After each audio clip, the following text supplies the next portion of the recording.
Friends, welcome back to my YouTube channel. कैसे हैं आप सभी? आई होप आप सभी अच्छे होंगे। आज मैं बात करूंगी सपना के बारे में, सपना की दर्द भरी कहानी के बारे में। तो बहुत चीज़ें हो चुकी हैं जो कि सपना बिल्कुल बर्दाश्त कर चुकी है और अब इस हद तक भी जा चुकी है कि मतलब बर्दाश्त करने की कोई हालत भी नहीं है उसकी।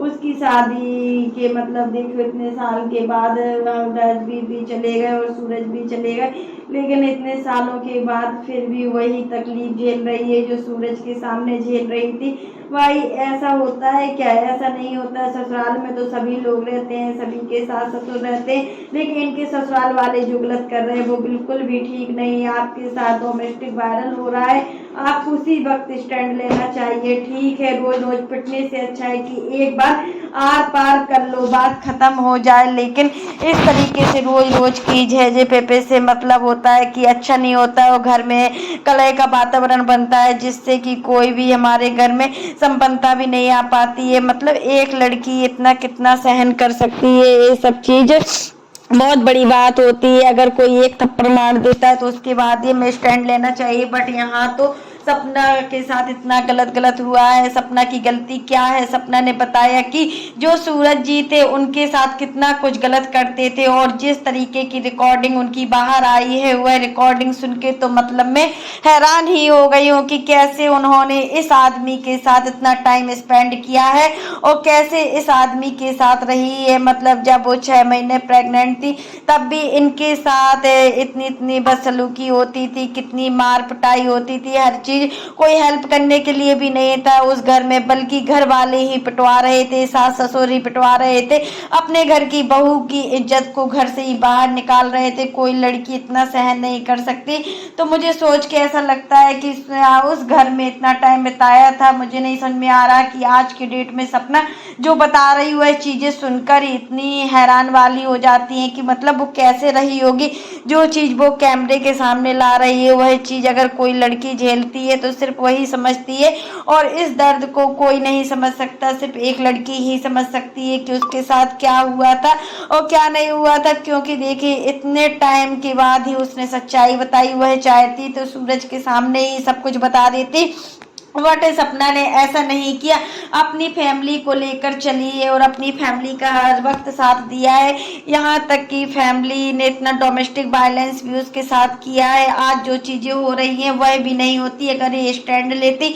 बट सपना समझदार थी, उसके पास पहले सूरज की एक बेटी थी, उसके बाद मतलब फिर राजवीर की जो लड़की हुई है, मतलब 2 लड़कियां होने के बाद भी वो अब बोल रही है, इतना सब कुछ बोल रही है। पहले कुछ नहीं बोला, सहन किया है। क्योंकि इसलिए सहन किया है कि क्योंकि वह अपनी बच्चियों के लिए जी रही थी। बच्चियों का मतलब ये था कि बच्चियों के साथ अगर कुछ हो जाता गलत तो क्या होता। अगर वो अपना सुसाइड भी करना चाहती तो ये भी बहुत बड़ा कदम होता, क्योंकि उसकी बच्चियों को कौन देखता है, लड़की के साथ क्या हो रहा है समझ में नहीं आ रहा है।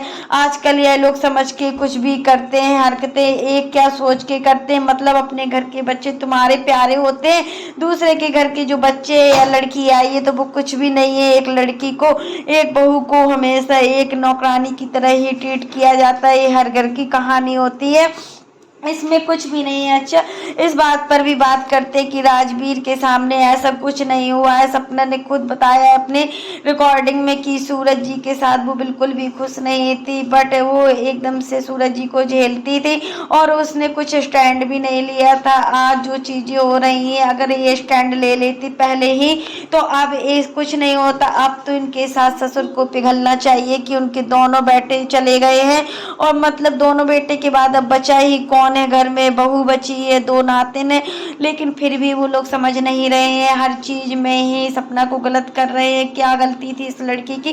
कोई गलती नहीं थी। जो इन लोगों ने एकदम इसको मायके भी भेज दिया है और अब इसको बुलाने का बिल्कुल नहीं कर रहे हैं। अब ये आएगी या नहीं आएगी मतलब क्या है इस घर के डिसीजन और कौन भी कह सकता है, क्योंकि यहाँ पर गलती सपना के सास ससुर की है। अगर वो अच्छे से रखते सपना को तो ये सब कुछ होता ही नहीं। क्योंकि देखिए कितने मिलजुल कर सभी काम को करती है, हर चीज करती है। काम करने के बाद अपना ब्लॉगिंग भी स्टार्ट कर देती है, फिर जितना भी टाइम बचता है तो अपना सिलाई में भी निकाल देती है। यहाँ तक कि हर चीज का काम बहुत अच्छे से संभालती थी, बट किसी ने समझा नहीं। क्योंकि एक बहू को समझने वाला कोई नहीं होता ससुराल में। और राजवीर तो समझते ही थे, बट वो भी कुछ मंजूर नहीं था और उसके साथ भी ये सब कुछ हो गया। और इतनी छोटी सी बेटी है, उसको देख के तो बहुत ज़्यादा लगता है।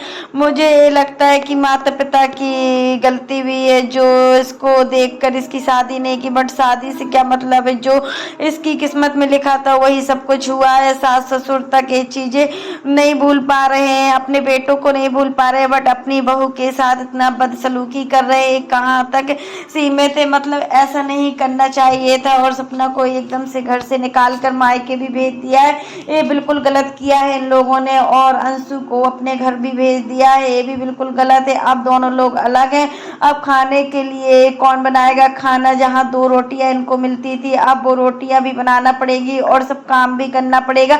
बुढ़ापे में यही सब देखने को मिल रहा है इनको। अब इनकी खुद की ऐसी करतूत है जो इनको ऐसा करने को मजबूर कर रही है।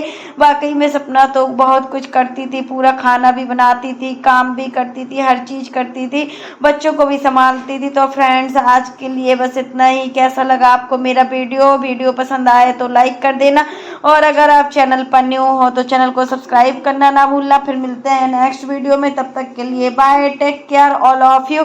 और इसी प्रकार के नए नए वीडियो को देखने के लिए आप मेरे चैनल पर बने रहिए। तब तक के लिए बाय।